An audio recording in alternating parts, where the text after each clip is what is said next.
नमस्कार दोस्तों, मैं एडवोकेट यशवंत यादव आपका स्वागत करता हूं लाइट वाइज में। आप लोगों को दिवाली की ढेर सारी शुभकामनाएं। हमारी टीम की तरफ से इतने लोग हमारी फैमिली जो हो गए, हमारे फैमिली मेंबर हो गए, उनके लिए बहुत बहुत धन्यवाद। और आज हम आपको लेटर दिखाऊंगा। ये हमारे पास स्पीड पोस्ट के माध्यम से आया हुआ है। हमारे ये छत्तीसगढ़ से आया है, नाम तो मैं डिस्क्लोज नहीं कर पाऊंगा। ये छत्तीसगढ़ से स्पीड पोस्ट के माध्यम से आया है। इस पे हमारा एड्रेस वगैरह दिया हुआ है और इसमें मैंने खोल के देखा, ये हमारे क्लाइंट हैं और इन्होंने कॉल बुक कराई थी हमारी, और उसके बाद इन्होंने कॉल पे ना बात करके स्पीड पोस्ट भेजा। ये 4 पेज भेजे हुए हैं, 3 पेज है क्या, 3 पेज इन्होंने भेजा हुआ है और कहे सर इसमें मैंने अपनी सब प्रॉब्लम लिख रखा है, इस प्रॉब्लम का क्या सोल्यूशन होगा आपको बताना है। और मैं मैं आपका क्लाइंट हूँ और मुझे जरूर आप इस पे वीडियो बनाएंगे, इन्होंने लिखा हुआ है। तो मैंने सोचा आज इनके लिए वीडियो ही बना देते। कल ये स्पीड पोस्ट हमें कल प्राप्त हुआ है, ये चीज हमारी कल इन्होंने स्पीड पोस्ट जो हमें मिला हुआ है, कल मिला हुआ है। तो आज मैं इन पे पूरी वीडियो ही बना दे रहा हूं। इनका क्या कहना है, ये कह रहे हैं सर हमने बहुत सारे एडवोकेट हैं, ऑनलाइन देखा, यूट्यूब पे देखा, लेकिन जो विश्वास आपके साथ हो रहा है, जो विश्वास आपसे मिल रहा है, जो सटीक नॉलेज जो ऐसे एडवोकेट बताने चाहिए, वो आपके मुंह से सुनना चाहता हूं। इसमें क्या राइट्स है, क्या अधिकार है, क्या गलत है, क्या सही है, आप पूरी डिटेल बता दीजिए। तो मैंने कहा उनका प्रश्न ठीक है मैं ले लेता हूं। तो उन्होंने लोन डिफॉल्ट के अधिकार पूछे हैं कि लोन में क्या क्या अधिकार होते हैं, हमारे क्या क्या अधिकार हैं। जैसे बहुत सारी समस्याओं का हल के लिए वीडियो बनाते हैं। देखिए हमारा शेड्यूल बहुत बिजी हो जाता है, तो बिजी हो जाता है, रिप्लाई हर कमेंट का मैं रिप्लाई नहीं दे पाता हूं। रिप्लाई नहीं दे पाने का कारण है मैं कोर्ट में जाता हूं। कोर्ट में हमारे पास केसेस होते हैं, वहां पे प्रैक्टिस करना होता है, जज के पास जाना हो तब वहां पे पूरा बहस करनी होती है, बहुत सारे काम होते हैं। उसके बाद यूट्यूब चैनल, आपकी प्रॉब्लम, आपके क्लाइंट, अब जो हमारे क्लाइंट होते हैं उनकी प्रॉब्लम को सॉर्ट आउट करना, नोटिस का जवाब देना, बहुत सारे काम होते हैं। इसलिए मैं यूट्यूब या फेसबुक के कमेंट का रिप्लाई नहीं कर पाता हूँ। और आज इनको हमें बताऊंगा, ये जो भी इन्होंने डॉक्यूमेंट्स भेज रखे हैं 3 पेज में जितने भी है, अच्छा बहुत अच्छा लिखा है, एक एक प्रश्न लिखे हुए हैं, लगभग इनके 25-30 प्रश्न हैं, 3 पेज में है, एक एक पेज पे लिखे हुए हैं, बहुत अच्छी तरीके से लिखे हैं। तो उसके बारे में आज हम बताते हैं कि इनका पहला प्रश्न में क्या है। EMI बाउंस होने पर बदसलूकी की जाती है, घर पर आकर बैठ जाते हैं और रिश्तेदारों को फोन करते हैं, रिश्तेदारों को फोन करेंगे, ऐसी ऐसी धमकियां देते हैं, मल्टीपल लोन से डिफॉल्ट है, तो क्या करना चाहिए। तो मैं बता दूं, अगर आपका एक EMI बाउंस हो गया है और आपसे बदसलूकी की जा रही है, तो ये बदसलूकी किस प्रकार की जा रही है। देखिए घर पे आ रहे हैं तो इनसे I card, visit letter, DRA का लाइसेंस। अगर रिश्तेदारों को फोन कर रहे हैं, तो cybercrime.gov.in पे ऑनलाइन इनकी कंप्लेन करिए कि हमारे कॉन्टैक्ट लिस्ट को कॉपी कर लिया गया, हमारे जानने वालों को, हमारे रिश्तेदारों को परेशान किया जा रहा है। कॉन्टैक्ट लिस्ट पे कॉपी करके ये हमारे रिश्तेदारों को परेशान कर रहे हैं, हमारे अड़ोस पड़ोस के लोगों को परेशान कर रहे हैं। तो ये कंप्लेन आप इनकी कर सकते हैं। उसके बाद उस कंप्लेन की एक कॉपी आपको भेजनी है इन कंपनी के नाम पे, कंपनी की ईमेल आईडी पे, जो इनकी कंपनी की ईमेल आईडी है, उस ईमेल आईडी पे आप भेज दीजिए कि मैंने ये कंप्लेन आई है, ये प्रॉब्लम है।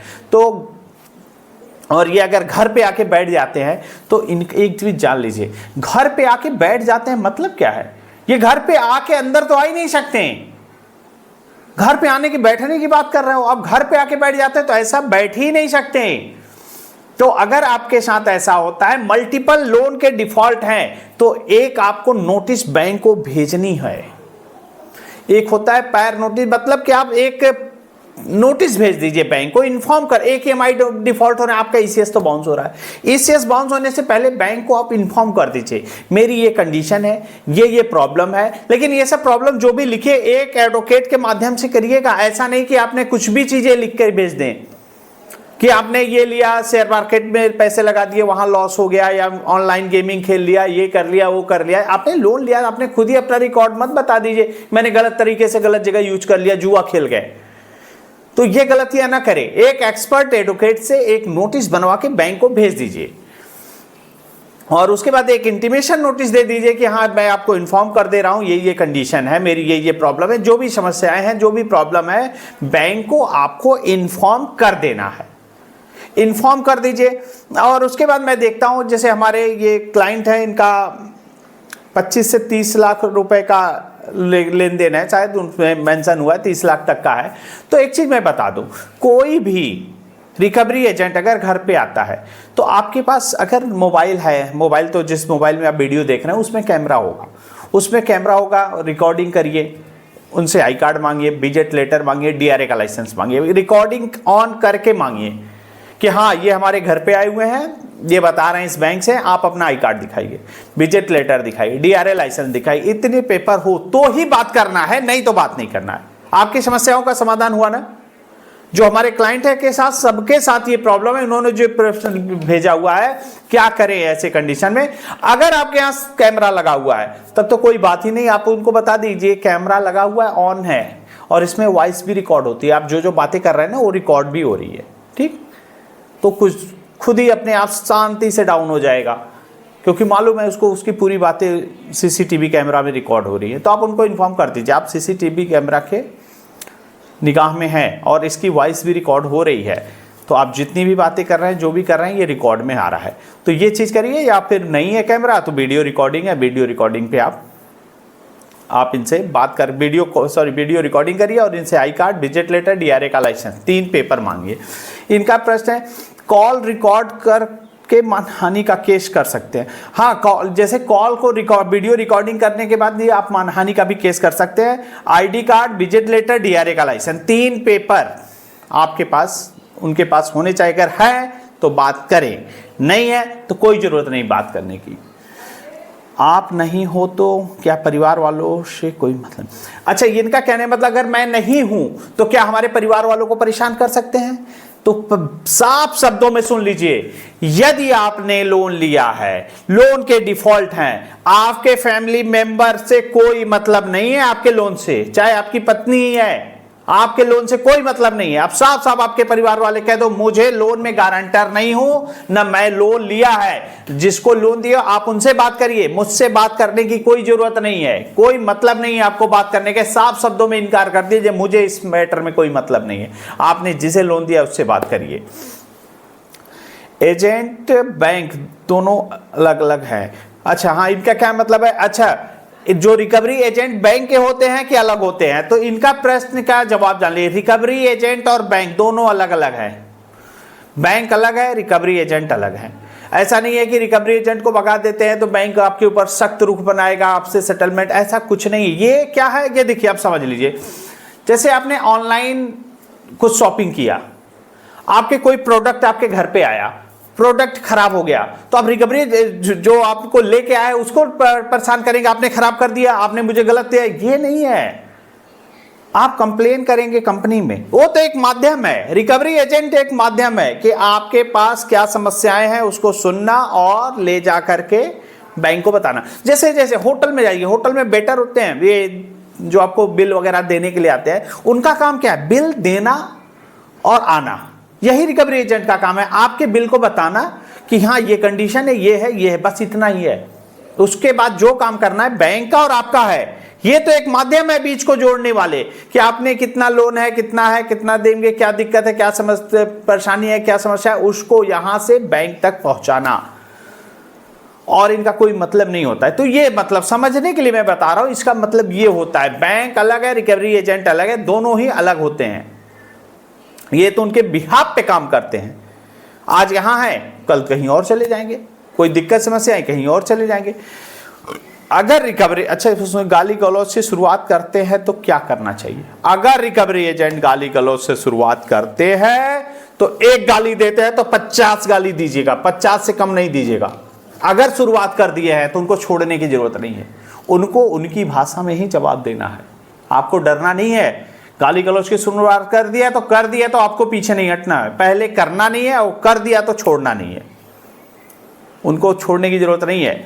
और ज्यादा दिक्कत हो तो 100 नंबर पे फोन कर दीजिए, 112 नंबर पे फोन करके बता दीजिए हमारे मान सम्मान को खराब कर रहा है, तो कहेगा लोन का तो मैटर ही खत्म हो गया। वहां पे लोन लिए है कि नहीं लिए है वो तो सिविल का डिफॉल्ट है, वो तो अलग मैटर है। आपने गाली क्यों दिया, बस उसके लिए तो गाली गलौज करे तो बहुत ज़्यादा परेशान होने की ज़रूरत नहीं है।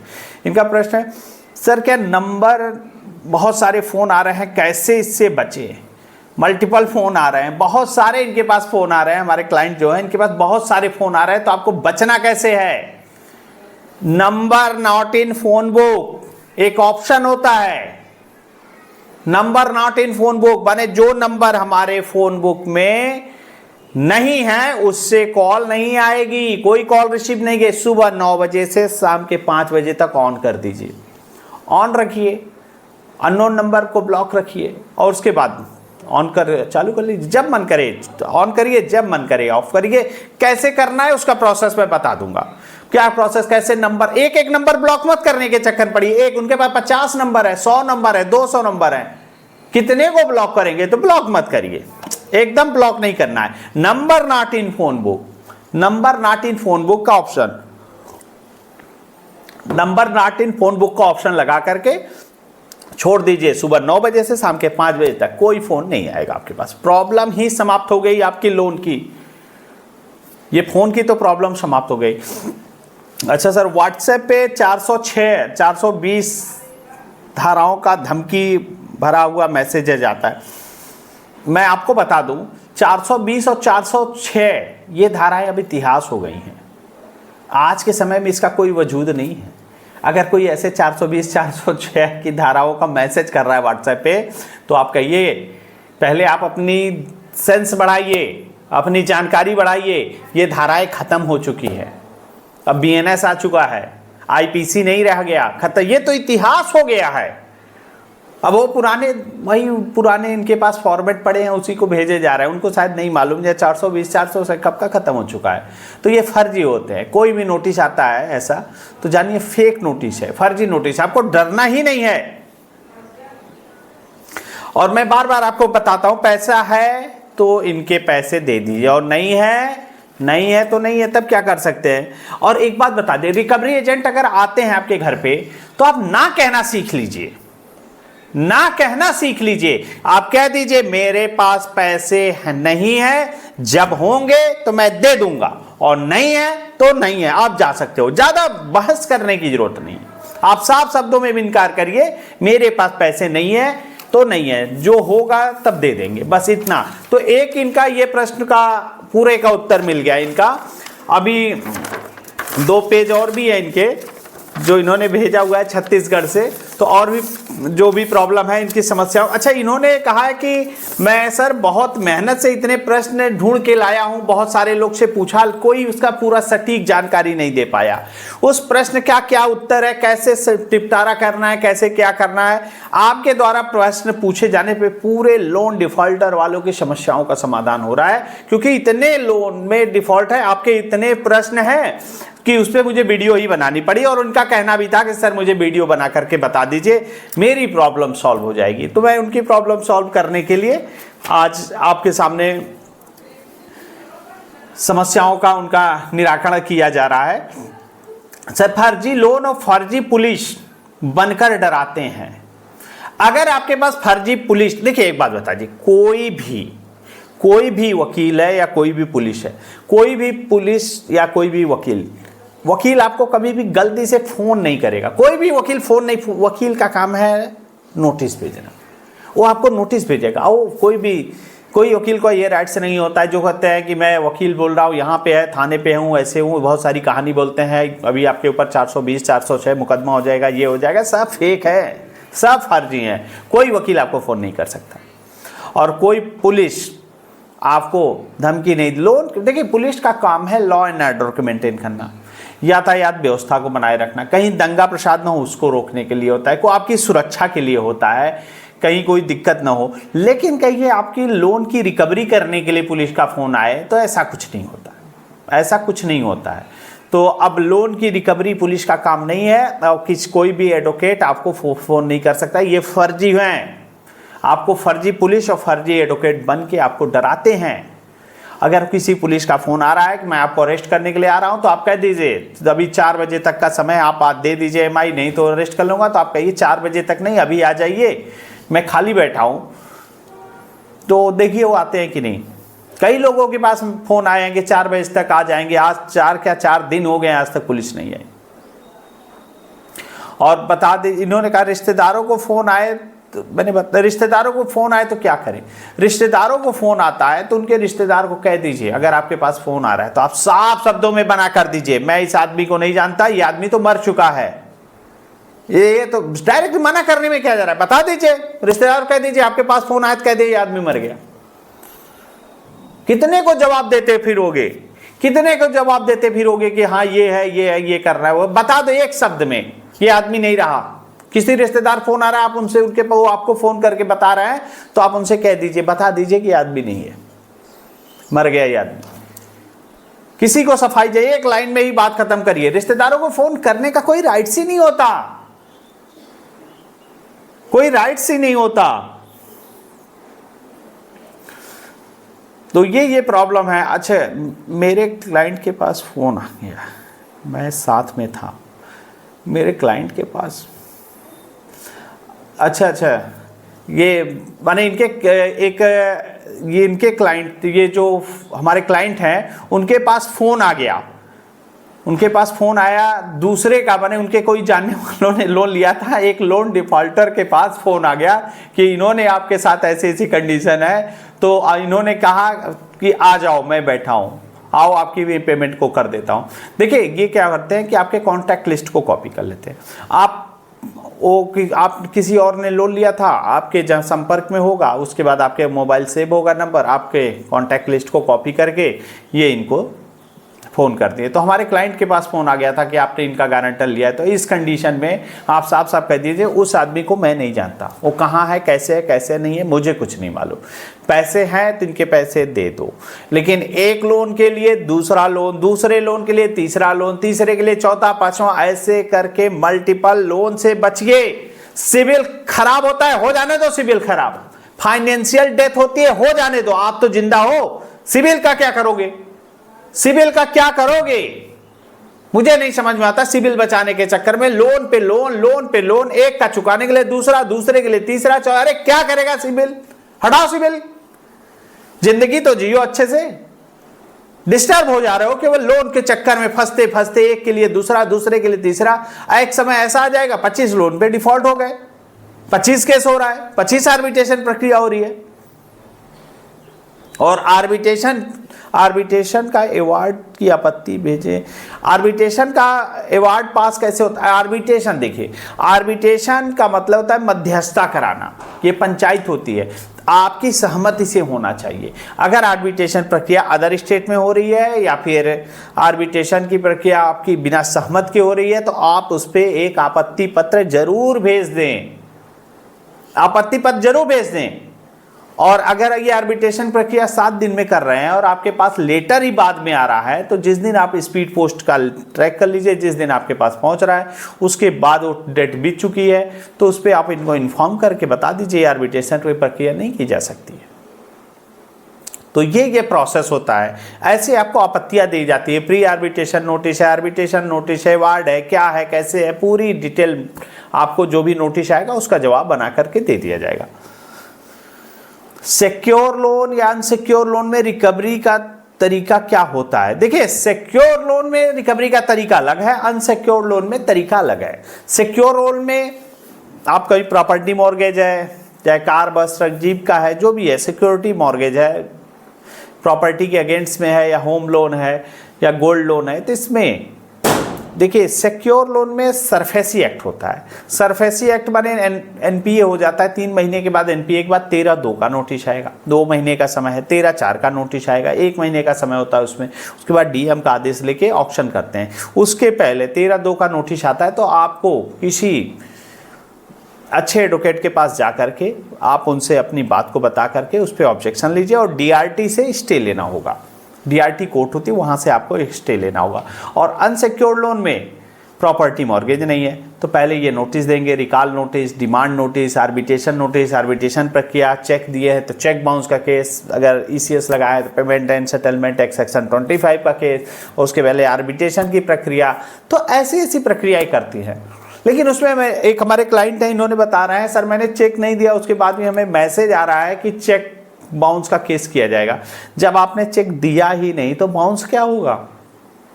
जब चेक दिया ही नहीं तो बाउंस क्या होगा? चेक बाउंस का केस कैसा? तो ये फर्जी बातें हैं। आपने चेक नहीं दिया तो चेक बाउंस तो हो ही नहीं सकता, तो चेक बाउंस हो ही नहीं सकता, तो आपको डरने घबराने की जरूरत नहीं है। और पहली बात, आप लोन के डिफॉल्ट हो रहते हैं तो एक नोटिस आपको उनको इन्फॉर्म करने के लिए पैर नोटिस एक आप दे ही दीजिए, देना जरूरी है, बैंक को इन्फॉर्म करिए। क्यों? क्योंकि आपका ईसीएस बाउंस हो रहा है। सर राइट ऑफ क्या होता है? राइट ऑफ मतलब बैंक की नज़र में आपके पैसे को मरा हुआ मान लिया जाता है कि ये पैसे रिकवर नहीं हो पा रहे हैं, तो उस कंडीशन में वहां राइट ऑफ लिखा होता है। लोक अदालत के बारे में पूछ रहे हैं, इनका अगला क्वेश्चन है लोक अदालत। लोक अदालत एक समझौते की अदालत है। यदि आपके पास पैसे हो तो लोक अदालत में जाइए और समझौता कर लीजिए। अगर नहीं है तो पैसे नहीं है तो वहां जाने का जरूरत ही नहीं है। अगर आपके हाथ में कुछ पैसे नहीं है तो मत जाइए, कोई मतलब नहीं। लोक अदालत की नोटिस आई, रिसीव किए, नहीं गए, कोई बात नहीं। रिसीव किए, चले भी गए तो भी नहीं, सेटलमेंट नहीं हुआ तो भी कोई बात नहीं, और नहीं रिसीव किए, नहीं गए तो भी कोई बात नहीं। माने किसी, ये समझौते की अदालत है, आपसे समझौता किया जाएगा। लोन सेटलमेंट लोक अदालत जो होता है समझौते की अदालत है। इसमें कोई लोन सेटलमेंट, एक चीज जान लीजिए, लोक अदालत समझौता के लिए होता है और कोई विकल्प नहीं है। समझौता के अलावा कोई विकल्प नहीं, इसमें समझौता ही होता है। सर लोन सेटलमेंट कोई करवाता है? देख लीजिए एक चीज, बहुत सारे लोग फेक और फर्जियों के चक्कर में फंस जाते हैं कि मैं लोन सेटलमेंट करा देता हूँ, लोन सेटलमेंट हो जाता है। ये है, बहुत सारी ऐसे ऐसे चल रहे हैं कि मैं करा दूंगा, मैं करा दूंगा, फाइनेंशियल हैं, ये हैं, एडवाइजर हैं, जहाँ पता नहीं क्या क्या बातें करते हैं। लोन सेटलमेंट कोई नहीं करा सकता। बैंक किसी एजेंट को नहीं रखी है कि लोन को आप सेटलमेंट ऐसे कराएंगे। आपने लोन लिया है, किसी एक्सपर्ट आपके बैंक से नोटिस आएगा तो आपके पास आएगा, आपके नाम से आएगा, तो किसी एक्सपर्ट एडवोकेट से आप राय लेकर के आप उस जो भी आपके प्रॉब्लम है, जो भी नोटिस में आया हुआ है, नोटिस का जवाब देना है। Recall notice, demand notice, arbitration notice, objection letter, payment and settlement, क्या है कैसे, जो होगा आपके साथ होगा। कोई भी सेटलमेंट कराने के लिए थर्ड पार्टी नहीं बैंक रखा है, या कोई नहीं हो सकता कि मैं आपका लोन सेटलमेंट कराऊंगा, ऐसा कुछ नहीं है। ये तो फालतू की बातें हैं, फर्जी, कोई लोन सेटलमेंट नहीं कराता। सर लोन सेटलमेंट लेटर हमारे मिल गया है लेकिन मेरे पास पैसे नहीं। लोन सेटलमेंट लेटर आपको मिल गया है और आपके पास पैसे नहीं है तो घबराने की जरूरत नहीं है, क्योंकि लोन सेटलमेंट लेटर एक बार नहीं 10 बार निकाल के देंगे। यदि आपके पास पैसे नहीं है, यदि आपके पास पैसे नहीं है, एक बार नहीं 10 बार देंगे। लेकिन अगर लोन का सेटलमेंट करना है तो उस पे जो टर्म्स एंड कंडीशन है, जिस डेट में ओटीएस वन टाइम सेटलमेंट करते हैं तो एक बार में ही दीजिए। ऐसा नहीं कि आपकी डेट आज की है और आप दे रहे हैं 2 दिन बाद, 2 दिन बाद दे रहे हैं तो वो पैसा आपके लोन अकाउंट में जमा हो जाएंगे, ब्याज पेनल्टी में कट जाएंगे, क्योंकि नो सेटलमेंट जेन्युइन नहीं होगा। क्यों? क्योंकि आपने कॉन्ट्रैक्ट जो किया था जिस डेट में, उस डेट में आपने इसको फिलफिल नहीं किया। फर्जी loan settlement letter verify, loan settlement letter verify कैसे करें? तो देखिए, लोन सेटलमेंट कुछ रिकवरी एजेंट फर्जी तरीके से लोन सेटलमेंट एडिट करके आपको व्हाट्सएप पे भेज देते हैं, ईमेल पे भेज देते हैं। तो ईमेल पे भेजते हैं तो क्या वो बैंक का ईमेल आईडी है, क्या वो जेन्युइन है? उसको वेरीफाई करना पड़ेगा। आप किसी एक्सपर्ट एडवोकेट के पास जाएं, उसको वेरीफाई करें कि हाँ ये जेन्युइन है कि फेक है, क्या है, किस कंडीशन में है। तो फर्जी लोन सेटलमेंट जो होता है वो रिकवरी एजेंट करते हैं, तो उससे बचना है, नहीं तो आपके पूरे पैसे आपके ब्याज पेनल्टी और जुर्माने में चले जाएंगे। कोई भी सेटलमेंट हो तो ओटीएस वन टाइम ही सेटलमेंट, मैं कहता हूं वन टाइम सेटलमेंट करिए। ऐसा नहीं है एक बार में सेटलमेंट करिए, जिस डेट पे आपका सेटलमेंट की तारीख है उसके पहले करके उसको क्लोज करिए। और रेगुलर सेटलमेंट आप करते हैं, जैसे 15 तारीख है, फिर अगले महीने की 15 तारीख, अगले महीने की 15 तारीख, तो उसके पहले 15 तारीख को संडे पड़ गया तो आप कहेंगे नहीं 15 तारीख को संडे था, मैं मंडे का, 15 को है तो आप 14 को करिए, 13 को करिए। उनका सर्वर खराब है तो इसका मतलब ये नहीं कि सर्वर खराब तो आपने नहीं, तो वो एग्रीमेंट कैंसिल हो गया। तो कभी भी सेटलमेंट अगर आपको करना है तो जो टाइम है टाइम के पहले ही करिए, नहीं तो ये एक दिन भी लेट हुए तो ये उसको कॉन्ट्रैक्ट को कैंसिल कर देंगे कि नहीं ये मैंने लॉफुल, ये आपने जो मेरा आपका बीच में सेटलमेंट का लेटर था, जो कॉन्ट्रैक्ट था, उसको आपने तोड़ दिया। सर क्या लोन न देने पे एफआईआर दर्ज हो सकती है? अच्छा, इनके प्रश्न बड़े अच्छे हैं। क्योंकि इन्होंने शायद कहीं से मैंने ये कलेक्ट किया है कि इतनी प्रॉब्लम आ रही है, इसकी समस्याएं हैं, आज मुझे वीडियो ही बना दीजिए। तो मुझे लगा चलिए आपकी वीडियो ही बना देते हैं। और स्पीड पोस्ट के माध्यम से इन्होंने मुझे भेजना चाहते तो पीडीएफ बना के भी दे सकते थे, लेकिन उनका मन था कि नहीं सर आपको स्पीड पोस्ट भेजेंगे और कुछ दिवाली के लिए उपहार भी साथ में ही उसमें ही भेज दिया गया था, जो कि ऐसे उपहार मत भेज दिया करिए कुछ भी डाल करके। तो जो भी वो विकल्प और भी सारे हैं, उन्होंने एक लेटर दिया, ये लेटर भेजा स्पीड पोस्ट का, उसमें अपने पूरे डॉक्यूमेंट भेजे और कुछ दिवाली के उपहार को भी भेजा। तो बड़ा अच्छा लगता है। और ये चीज़ तो ऑनलाइन भी हो सकती थी, पीडीएफ बना के भेज देते, 2 मिनट में काम हो, लेकिन इन्होंने स्पीड पोस्ट नहीं, मैं फिजिकली हमारा पेपर सर के पास पहुंचना चाहिए। और जो जो दिक्कत समस्याएं हैं, पूरी समस्याओं पे एक विस्तार वीडियो बना दीजिए ताकि हर लोन डिफॉल्टर की प्रॉब्लम सॉल्व हो जाए। एफआईआर दर्ज होती है, एफआईआर लोन की ईएमआई डिफॉल्ट होने में कोई एफआईआर दर्ज नहीं होती। आपने लोन लिया है, एफआईआर दर्ज नहीं। एफआईआर दर्ज कब होगी?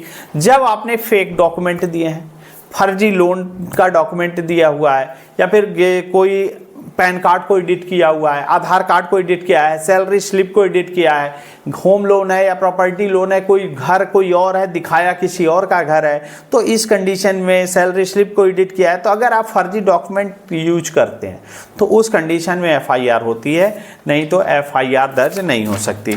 तो ये इनका दूसरा, अभी लगभग 10 प्रश्न इनके और भी हैं। तो 2 पेज के प्रश्न तो इनके सॉर्ट आउट हो गए हैं, जिनको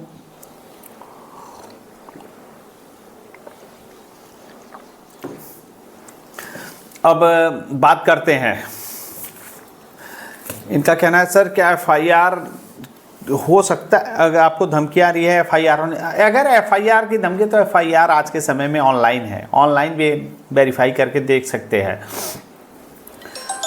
सर हमारे पास थाने से फ़ोन आया था। अच्छा हाँ, ये बता दें, थाने से इनके पास फ़ोन जो आया था उसका क्या मतलब क्या था? मुझसे बात भी हुई थी, इसमें क्या था, इन्होंने बैंक और एनबीएफसी क्या करते हैं कि पुलिस अधीक्षक जो एसपी होते हैं उनके पास लेटर भेज देते हैं। तो वहाँ लेटर जाएगा तो संबंधित थाने, जिस थाने का नाम होगा उस थाने पे भेज दिया जाता है। तो वहाँ पे भेज दिया, तो थाने पे देखें तो वो पता चला कि हाँ एसपी ऑफिस से आया हुआ है, तो उसका क्या संज्ञान लेना है, तो उसका स्टेटमेंट के लिए बुला लिए। थाने से फ़ोन आ गया कि नहीं आपके नाम पे, और पुलिस के पास आया था तो डर गए कि अरे पुलिस थाने से फ़ोन आया है, तो उसमें कुछ होता नहीं है, ये तो कोई जो बात हो रही थी ये तो फर्जी बातें हैं। कोई भी, ये देखिए मैटर ही सिविल का है, तो जहाँ सिविल का मैटर है वहाँ थाने से कोई मतलब ही नहीं होता है। तो उनको भी उन्होंने बताया, हमसे भी बात हुई पुलिस से, उन्होंने थाने पे जाने से पहले कहा कि सर बात कर लीजिए। मैंने भी बात किया तो बताया, मैंने कहा ये तो सिविल का मैटर है, आप इसको बता दीजिए, ये तो बैंक का लेन देन है, सिविल का मैटर है। तो उन्होंने इसको देखा, सिविल का मैटर रख करके क्लोज कर दिया। तो बहुत ज़्यादा डरने की ज़रूरत नहीं है। सर सेक्शन 25 में केस होने पे क्या कितनी ईएमआई बाउंस होती? सेक्शन 25 का केस जो होता है एक ईएमआई का होता है। आप लोग कई बार मैं बता चुका हूं, एकदम नोट कर लीजिए। अगर आपके पास सेक्शन 25 का केस हुआ है तो ये मत सोचिए मेरे पूरे लोन अमाउंट का केस है, केवल एक ईएमआई का केस है। एक ईएमआई की डीडी बनवा करके आप दे करके अपने केस को विड्रॉल कर सकते हैं, डिस्पोज कर सकते हैं, केस को खत्म कर सकते हैं। एक अच्छा एडवोकेट अगर आपके साथ है, आपके संपर्क में है, और यहां तक कि आपका दोस्त है, तो बहुत अच्छी बात है, क्योंकि आप गलत हैं, आपने लोन लिया डिफॉल्ट कर गए, आप गलत हैं। देखिए जेन्युइन है कि आपने, मुझे भी मालूम है लोन लिया नहीं दे पा रहे हैं, आप गलत हैं कहीं ना कहीं। उसके बाद भी आपके अधिकार, आपके राइट्स, आपके बचाव के लिए एक अधिवक्ता ही आपके साथ में आता है। मुझे मालूम है आप गलत हो, लोन लियो नहीं दे पा रहे हो, एक तरफ से गलत हो, लेकिन आपके साथ क्या परिस्थिति है, नहीं दे पा रहे हैं, नौकरी चली गई, बीमार है, या फिर कोई दिक्कत आ गई, परेशानी आ गई, परिवार नहीं चला पा रहे हैं, तो उस कंडीशन में ये जानते हुए भी लोन लेना लिए हैं, नहीं दे पा रहे हैं, उसके बाद भी एक एडवोकेट ही आपका साथ देता है। क्या आपके राइट्स हैं, क्या आपके अधिकार हैं? तो ऐसे एक एडवोकेट आपके दोस्त होने बहुत जरूरी है। आपके दोस्त चाहे ऑनलाइन, मैं भी हूं, हमारे भी कुछ कैसे क्लाइंट हैं जिनको मैंने इनसे बातचीत में इतना पॉजिटिव, इतनी बातें होने लगती हैं कि वो अपनापन होने लगता है कि क्लाइंट के साथ साथ वो अपनापन आ जाता है कि हाँ ये हमारे क्लाइंट है, इनको कोई दिक्कत होती है और डायरेक्ट बात करते हैं कि हाँ सर ये है, क्या करना है, कैसे करना है। तो मैं भी उनको अपने फैमिली मेंबर की तरह ही ट्रीट करता हूँ ताकि वो सही जानकारी आपके पास पहुंच जाए। मुझे मालूम है आप गलत हो, लोन लिए हो नहीं दे रहे हो, मुझे मालूम है आप कहीं ना कहीं गलत हो, लेकिन उस गलत होने के बाद भी आपको उनसे कैसे निपटना है। रिकवरी एजेंट आते हैं, डराते हैं, कैसे उनसे निपटना है, आगे का क्या प्रोसेस है, नोटिस का क्या जवाब देना है, कैसे करना है, कैसे नहीं करना है, पूरी डिटेल चीजें आपको बताता हूं। ये जानते हुए भी कि कहीं न कहीं आपकी बैंक आपके ऊपर जो केस कर रहा है या फिर आप कर रहे हैं, आपका क्या राइट्स है। तो एक अधिवक्ता आपका सच्चा दोस्त है तो आपको कुछ भी होगा नहीं, कोई भी प्रॉब्लम है, मुसीबत है, वहां से वो निकालेगा। सर कितने साल की जेल? जेल तो लोन के EMI डिफॉल्ट होने में ऐसा कुछ नहीं है, जेल का कोई प्रावधान नहीं है, जेल नहीं होता है, सेम डे बेल हो जाती है। पेमेंट एंड सेटलमेंट का केस हो या फिर चेक बाउंस का केस हो, सेम डे बेल हो जाती है। मृत्यु हो गई है अनसिक्योर्ड लोन में, मृत्यु हो गई है, अनसिक्योर्ड लोन है तो आपकी कोई जिम्मेदारी नहीं है, आपके परिवार की कोई जिम्मेदारी है, सिक्योर्ड नहीं है, अनसिक्योर्ड है। आपको कहीं भी साइन करने की जरूरत नहीं है, कोई भी डॉक्यूमेंट पे साइन करना नहीं है, ना कोई आपको जिम्मेदारी लेनी है। आप साफ शब्दों में कह दे मुझे इसके बारे में कोई जानकारी नहीं। सर लोन माफ होता है क्या? तो साफ शब्दों में सुन लीजिए, लोन माफ नहीं होता, लोन सेटलमेंट होता है, माफ नहीं होता है। माफ होता है वही किसानों का लोन माफ होता है, भी सरकार करती है, सरकार करती है तब लोन माफ होता है, नहीं तो और कोई विकल्प नहीं है, लोन माफ नहीं होता है, लोन सेटलमेंट होता है।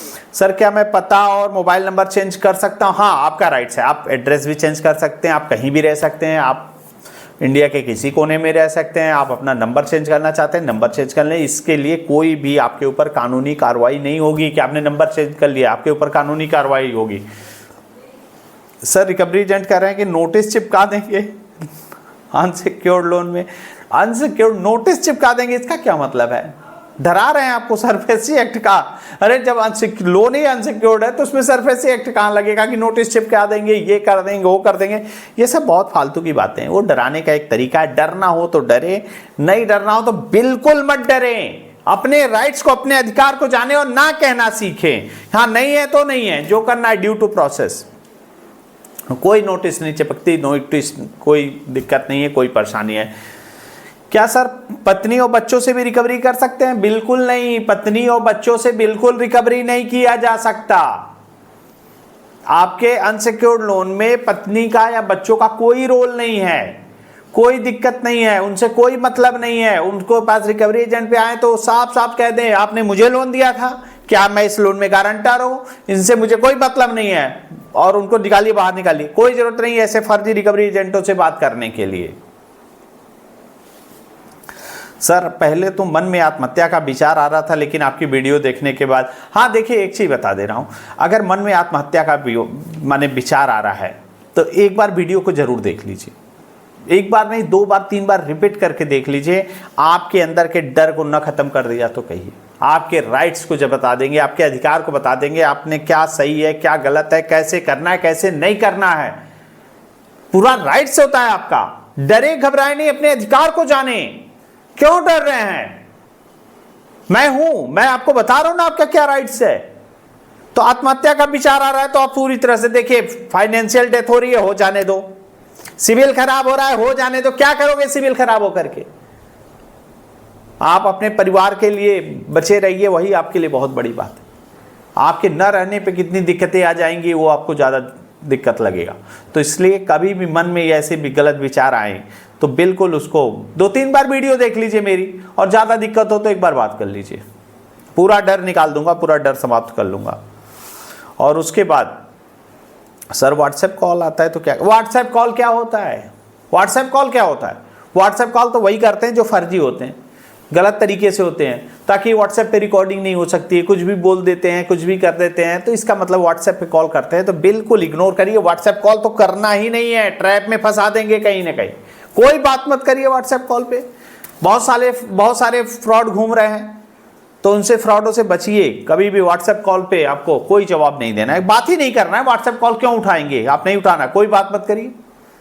अननोन नंबर तो कतई नहीं व्हाट्सएप पे उठाना है आपको। Recall notice, demand notice, arbitration notice, क्या है सब तो बता रखे हैं। रिकॉल नोटिस, डिमांड नोटिस, तो ये आपको नोटिस पैनल के एडवोकेट के माध्यम से जाता है। एडवोकेट की नोटिस आती है तो उसका रिप्लाई करना जरूरी है, उसका जवाब देना जरूरी है, आगे का जो प्रोसेस होगा उसको करना जरूरी होता है।